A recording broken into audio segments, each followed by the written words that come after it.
आप लोग जानते हैं हमारे भारत के शासन को चलाने के लिए राष्ट्रपति उसका मुख्य निर्णायक होता है।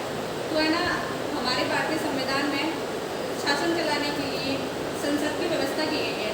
अनुच्छेद 79 में संसद का वर्णन किया गया है। जैसा कि हम सब जानते हैं, संसद में राज्यसभा, लोकसभा और राष्ट्रपति तीनों होते हैं।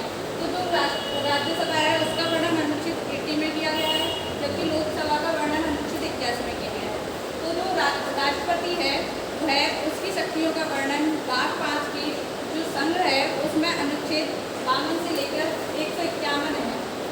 जो राष्ट्रपति है उसकी शक्तियों का वर्णन अनुच्छेद 52 से 61 तक किया गया है। तो आज हम राष्ट्रपति के बारे में चर्चा करेंगे। राष्ट्रपति है वो भारत का एक प्रथम नागरिक होता है। राष्ट्रपति देश का संवैधानिक प्रधान होता है। राष्ट्रपति है वो केवल नाम मात्र का कार्यपालिका प्रमुख होता है। जो कार्यपालिका है वो हमारी दो भागों में बटी हुई है, एक औपचारिक कार्यपालिका और एक वास्तविक कार्यपालिका। जो औपचारिक कार्यपालिका है उसका प्रधान हमारा राष्ट्रपति होता है, जबकि वास्तविक कार्यपालिका का प्रधान हमारा प्रधानमंत्री होता है। राष्ट्रपति है वो प्रधानमंत्री की सलाह पर ही कार्य करता है। अनुच्छेद 52 में बताया गया है कि भारत का एक राष्ट्रपति होगा। अनुच्छेद 53 में बताया गया है कि जो राष्ट्रपति है उसके पास संघ की कार्यपालिका शक्ति होगी। भारतीय संघ की कार्यपालिका शक्ति राष्ट्रपति में निहित है। जो कार्यपालिका है वो दो तरह की होती है, औपचारिक कार्यपालिका अध्यक्ष और वास्तविक कार्यपालिका अध्यक्ष। जो औपचारिक कार्यपालिका अध्यक्ष है उसको राष्ट्रपति कहा जाता है, जबकि वास्तविक कार्यपालिका का अध्यक्ष है वह प्रधानमंत्री कहलाता है।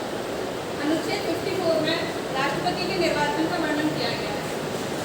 ऐसा कि हम जानते हैं राष्ट्रपति का निर्वाचन चुनाव आयोग के द्वारा किया जाता है और उसमें निर्वाचित जो मंडल है उसकी अहम भूमिका होती है। निर्वाचित मंडल में दो होते हैं, संसद और विधानमंडल।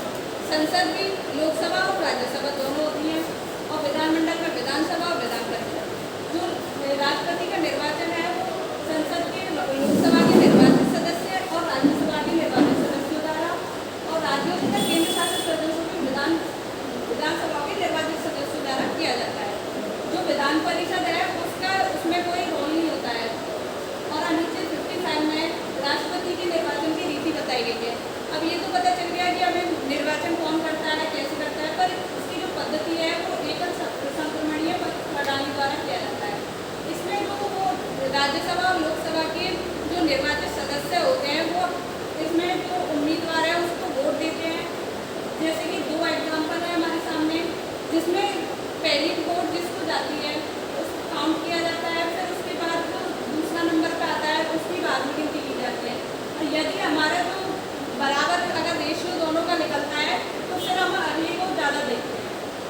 नेक्स्ट अनुच्छेद 56, इसमें राष्ट्रपति का कार्यकाल बताया गया है। राष्ट्रपति अपने पद ग्रहण की तिथि से 5 वर्ष की अवधि तक पद धारण करेगा।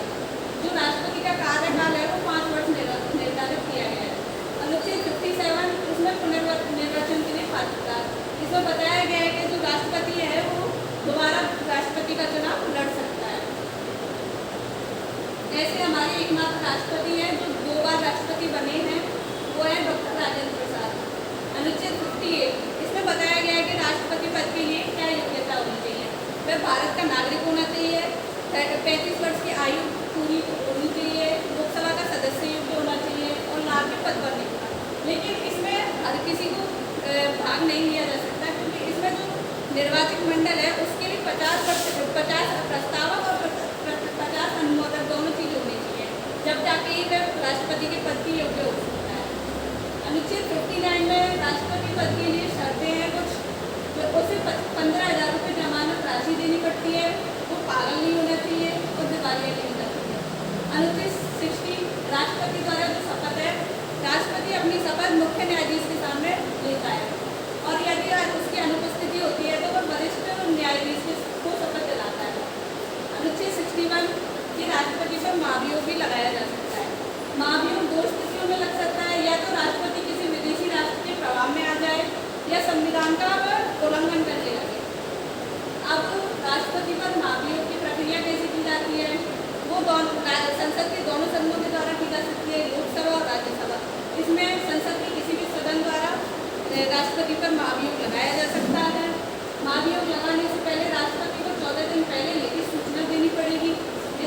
सदन है उसके 1/4 सदस्यों का हस्ताक्षर होना जरूरी है। तीसरा पॉइंट है, संसद के जिस भी सदन में प्रस्ताव पारित किया जाएगा उस सदन के 2/3 प्रस्ताव होने जरूरी है, और जो दूसरा सदन है उसके भी 2/3 प्रस्ताव होना बहुत जरूरी है, तभी उसके द्वारा उसको राष्ट्रपति के पद से हटाया जा सकता है। तो अब हम राष्ट्रपति के अधिकार और शक्तियों के बारे में बातें करेंगे। जैसा कि हम सब जानते हैं, राष्ट्रपति को अनेक शक्तियाँ और अधिकार प्राप्त है। तो पहली है नियुक्ति संबंधी अधिकार। जो राष्ट्रपति है वो प्रधानमंत्री की नियुक्ति करता है, प्रधानमंत्री सलाह पर मंत्रिपरिषद की नियुक्ति करता है, सर्वोच्च न्यायालय और उच्च न्यायालयों के मुख्य न्यायाधीशों की नियुक्ति करता है, भारत के जो नियंत्रक और महालेखा परीक्षक हैं उनकी नियुक्ति करता है, और राज्यपाल की नियुक्ति करता है। तो दूसरी है हमारी विधायी और कानूनी शक्तियाँ। जो राष्ट्रपति के हस्ताक्षर के बिना कोई भी कानून लागू नहीं हो सकता है, और राष्ट्रपति को दोनों सदनों के संयुक्त अधिवेशन बुलाने का अधिकार होता है। लोकसभा को भंग करने संबंधी अधिकार, मतलब राष्ट्रपति को अधिकार है कि वह लोकसभा को कभी भी भंग कर सकता है। संसद में निम्न विधेयक को पेश करने से पहले राष्ट्रपति की सहमति आवश्यक होती है, जैसे धर्म विधेयक है, नए राज्यों के निर्माण, यानी कि किसी भी राज्य की यदि सीमा को परिवर्तन करना है या किसी के नाम में परिवर्तन करना है या उसको बढ़ाना है या घटाना है, जैसे भी विधेयक होते हैं उन सबका निर्णय राष्ट्रपति के द्वारा किया जाता है।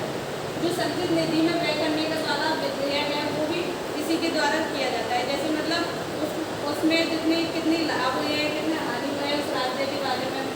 संसद के सदस्यों को मनोनीत करने का अधिकार होता है। राष्ट्रपति है वो राज्यसभा के 12 सदस्यों को मनोनीत करता है। पहले लोकसभा में 2 आम भारतीय समुदाय के व्यक्तियों को भी मनोनीत करते थे। जो पहले क्या है, राष्ट्रपति है जो लोकसभा के लिए 2 एंग्लो इंडियन जो लोग थे व्यक्तियों को चुनता था, लेकिन संविधान के जो संशोधन है 104 के अंतर्गत इस आरक्षण को हटा दिया गया है। इसके बाद है राजनीतिक शक्तियाँ। दूसरे देशों के साथ जैसे मतलब कोई संधि या समझौते किए जाते हैं वो राष्ट्रपति के द्वारा ही किए जाते हैं। राष्ट्रपति विदेशों के लिए भारतीय राजदूतों की नियुक्ति करता है, और भारत में विदेशों के राजदूतों की नियुक्ति का अनुमोदन भी करता है। सैन्य शक्तियाँ, इसमें राष्ट्रपति है वो सैन्य शक्ति का प्रमुख होता है, लीडर होता है। बिना राष्ट्रपति के हस्ताक्षर के बिना किसी ना तो युद्ध प्रारंभ किया जा सकता है और ना ही समाप्त किया जा सकता है। सैन्य बलों की सर्वोच्च शक्ति राष्ट्रपति में निहित होती है। तो इसमें जो राष्ट्रपति है सबसे ऊंचा राष्ट्रपति होता है, उसके बाद रक्षा मंत्री होता है, उसके बाद चीफ ऑफ डिफेंस स्टाफ होता है, उसके बाद हमारी तीनों थल सेना, वायुसेना, जल सेना होती है। जो थल सेना, वायुसेना, जल सेना है उनको यदि वो सबसे पहले चीफ ऑफ डिफेंस स्टाफ के पास अपना प्रस्ताव रखती है, फिर वो चीफ ऑफ डिफेंस रक्षा मंत्री के पास पहुंचता है, तब फिर वो उसको पारित करके राष्ट्रपति तक पहुंचाता है। जब फिर राष्ट्रपति जब साइन कर देता है उस पर, तब जाके वह पारित हो जाता है। फिर क्षमादान की शक्ति। संविधान के अनुच्छेद 72 के अंतर्गत राष्ट्रपति किसी भी अपराधी के दंड क्षमा कर सकता है। विशेष शक्तियाँ, राष्ट्रपति को कभी गिरफ्तार नहीं किया जा सकता है, राष्ट्रपति पर फौजदारी मुकदमा नहीं चलाया जा सकता है, उसे नहीं किसी भी अपराध में गिरफ्तार नहीं किया जाएगा। फिर है उसके बाद लास्ट में आपातकालीन शक्तियाँ। राष्ट्रीय आपातकाल अनुच्छेद 352, राष्ट्रीय शासन अनुच्छेद 356, वित्तीय आपातकाल अनुच्छेद 360। जो राष्ट्रीय आपातकाल है वो यदि सशस्त्र विद्रोह, युद्ध या किसी भी घटना में हो, जब ऐसी स्थिति आ जाए तो राष्ट्रपति आपातकाल लागू कर सकता है, ऐसा अनुच्छेद 352 में बताया गया है। फिर उसके बाद दूसरा है राष्ट्रपति शासन।